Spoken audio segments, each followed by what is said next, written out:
नमस्कार, आदाब, सत श्री अकाल। कैसे हैं आप सब। मैं आपका दोस्त सागर दुबे स्वागत करता हूं आपके अपने प्लेटफॉर्म माधवी क्लासेस पर। और आज हम जिस टॉपिक की बात कर रहे हैं वो है गियासुद्दीन बलबन के द्वितीय पार्ट की। सेकंड पार्ट में हम बात कर रहे हैं आज बलबन के राजत्व सिद्धांत और रूह कपकपा देने वाली लौह एवं रक्त नीति, जिसमें इसने लोगों के जिस्म पे लोहे के खूंटे तक गड़वा दिए। कुछ इस प्रकार की बातें हम उस पर देखेंगे। मंगोल जैसी बर्बर जनजाति को भी इसने तहस नहस कर दिया, वो भी हम देखेंगे। किस प्रकार एक सफल नेतृत्व इसने निभाया। आज जिस टॉपिक पे हम चर्चा कर रहे हैं वो सबसे महत्वपूर्ण टॉपिक है, क्योंकि अभी तक जितना पढ़ा हमने वो कॉमन टॉपिक था, लेकिन राजत्व सिद्धांत और लौह रक्त नीति ये आती ही आती है। मेंस में तो मान के चलिए इससे क्वेश्चन बनता ही बनता है। 1 या 2 साल में यदि 2 मेंस हो रहे हैं तो 2 मेंस में, एक मेंस में तो पक्का बलबन से क्वेश्चन आएगा ही आएगा। और जो एमपीपीएससी के भी मेंस दे रहे हैं तो उनके लिए रामबाण है, जो आगे देंगे उसमें भी ये है। अदर स्टेट पीसीएस यूपीएससी हर एग्जाम के लिए महत्वपूर्ण है, क्योंकि कॉन्सेप्ट एनसीईआरटी से उठाए गए हैं, फैक्ट भी है एनसीईआरटी के, तो ये चीज आपको ध्यान रखनी है। तो चलिए टॉपिक को लंबा न करते हुए शुरू करते हैं बलबन के द्वितीय पार्ट को। लेकिन यदि आप चैनल पे नए हैं तो बाकी की वीडियो हमारी डिस्क्रिप्शन के लिंक में पड़ी है, आप वहां जाके देख सकते हैं। चैनल को सब्सक्राइब कर दीजिए, बेल आइकन को प्रेस कर दीजिए और सभी अपने दोस्तों मित्रों को, जितने भी लोग हैं सबको सेंड कर दीजिए। सबका लाभ हो, सबका साथ, सबका विकास हो जाए। चलिए बलबन का आज राजत्व सिद्धांत पढ़ते हैं, जिसमें वो खुद को भगवान के बराबर या अल्लाह के बराबर मानता है। बलबन का राजत्व सिद्धांत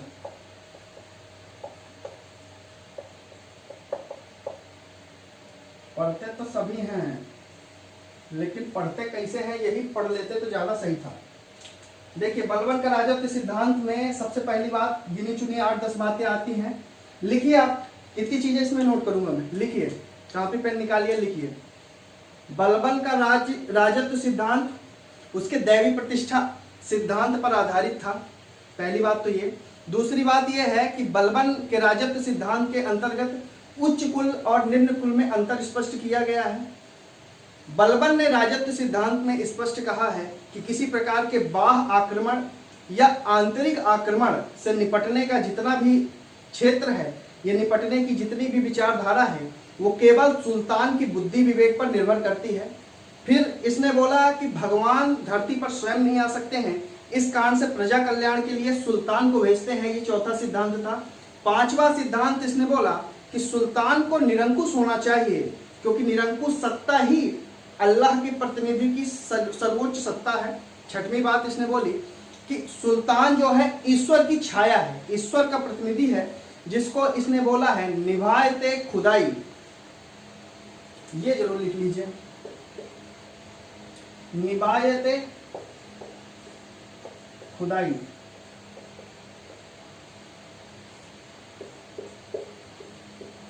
जिल्ला ए इलाही, निहायत खुदाई भी बोलते हैं इसको, कुछ भी यूज करिए आप।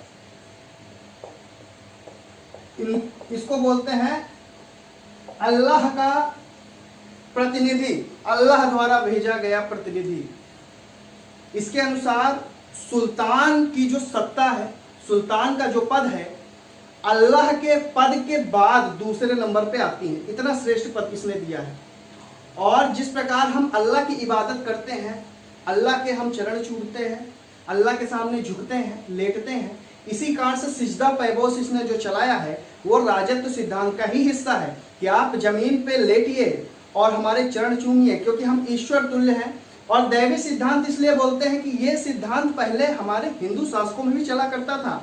ऐसा नहीं कि ये केवल मुस्लिम शासकों में ही चला है, हिंदू सिद्धांत है, इस कारण से इसे दैवी सिद्धांत बोलते हैं, नहीं तो अल्लाह सिद्धांत बोलते हैं। दैवी सिद्धांत से ही वास्तव में राजत्व के सिद्धांत की उत्पत्ति हुई है। अब 4-5 चीजें तो आपने लिख ली हैं। 6वीं चीज लिखिए, राजत्व के सिद्धांत के अंतर्गत प्रजा का कल्याण करना राजा का सर्वोच्च धर्म है। अगला लिखिए, राजत्व के सिद्धांत के अंतर्गत दुश्मनों को ऐसी सजा देना जिससे मृत्यु के पश्चात दिन की रूह कांप जाए, यह राजा का कर्तव्य है। तीसरी लिखिए, इसने अपने पुत्र बुर्गा खां को राजत्व के सिद्धांत के संबंध में 2 बातें कही थी, जो कहीं पढ़ने को बहुत कम मिलती हैं और आप सामान्यतः पढ़ते भी नहीं हैं। पहली बात तो इसने बुर्गा खां से बताया कि अल्लाह स्वयं पृथ्वी पर नहीं आ सकते हैं, इसलिए उसने सुल्तान को बनाया ताकि प्रजा कल्याण कर सके। और सबसे आखिरी बात जो बोली वो बोली सुल्तान का पद निरंकुश सत्ता का सजीव प्रतीक है। ये एग्जैक्ट लाइन ही थी, लिख लीजिए। सुल्तान का पद निरंकुश सत्ता का सजीव चित्रण है, ये सजीव प्रतीक है।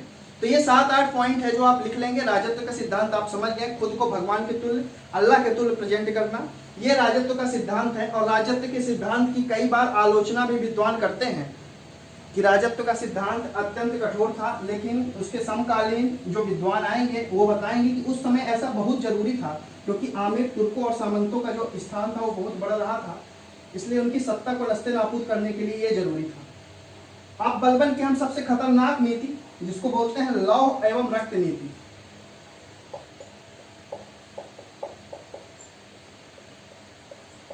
लिखते चलिए मेरे साथ साथ।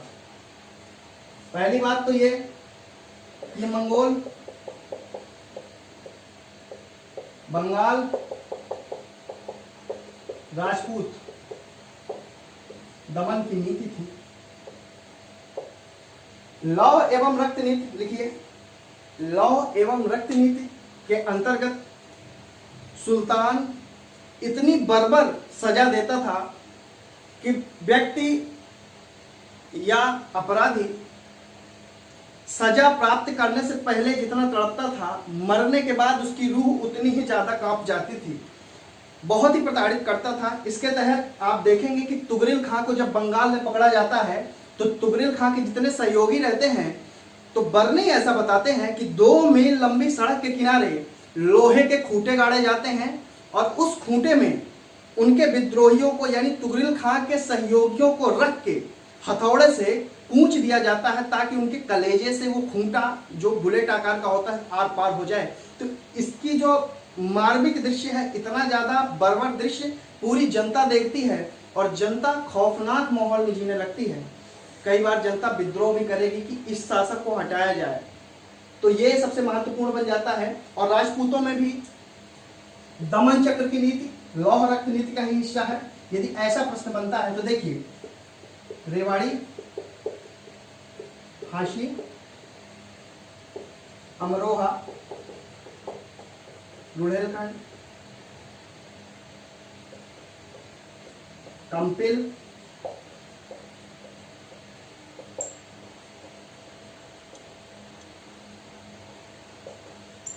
बदायूं, ये वस्तुतः दोआब क्षेत्र मतलब 2 नदियों के बीच का जमीनी भाग दोआब क्षेत्र कहलाता है।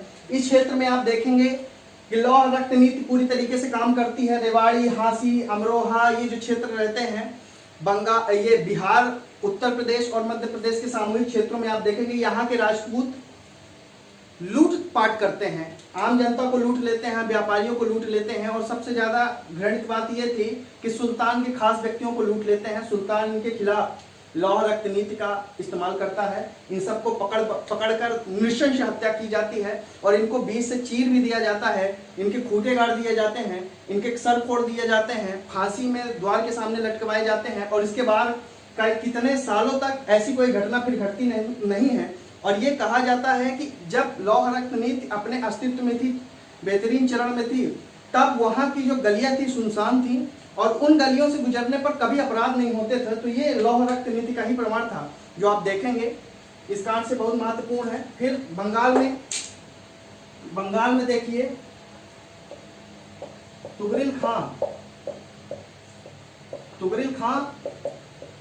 गला काट के, तुगरिल खां का गला काट के फेंक दिया जाता है, उसके धड़ को नदी में फेंक दिया जाता है, समीपस्थ नदी में, और गला जो है वहीं पे छोड़ दिया जाता है। तो ये बर्बरता नहीं तो आखिर क्या है। लेकिन लौह रक्त नीति बहुत महत्वपूर्ण है और इसी के तहत, लौह रक्त नीति के तहत एक बात और बता दूं कि इनकी जो दासियां रहती थी, है ना, या फिर इनकी जो पत्नियां रहती थी, इन सबको ये कैद करवा लेता था और अपने हरम में रखता था, उन्हें दासी बनाकर रखता था।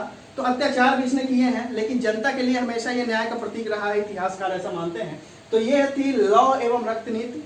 आई होप आपको समझ में आ गया होगा, और लौह रक्त नीति में आप लिख लेंगे, क्योंकि बाकी चीजें सब व्यवहारिक, जितनी चीजें मैंने बता दी हैं आप सिर्फ वही लिखिए। बस राजपूत, मंगोल, बंगाल, है ना, रेवाड़ी।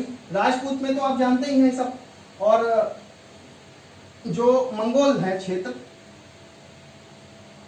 मंगोल क्षेत्र में आप जानते हैं, मंगोल क्षेत्र में और लिख लीजिए, है ना, नेता रहते तमर, वहां के शासक रहते तमर।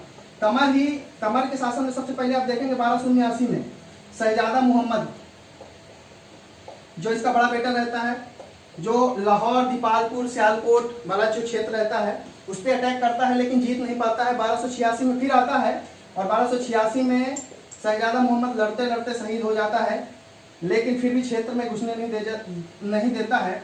इसे शहीद-ए-आजम भी कहा जाता है इसी कारण,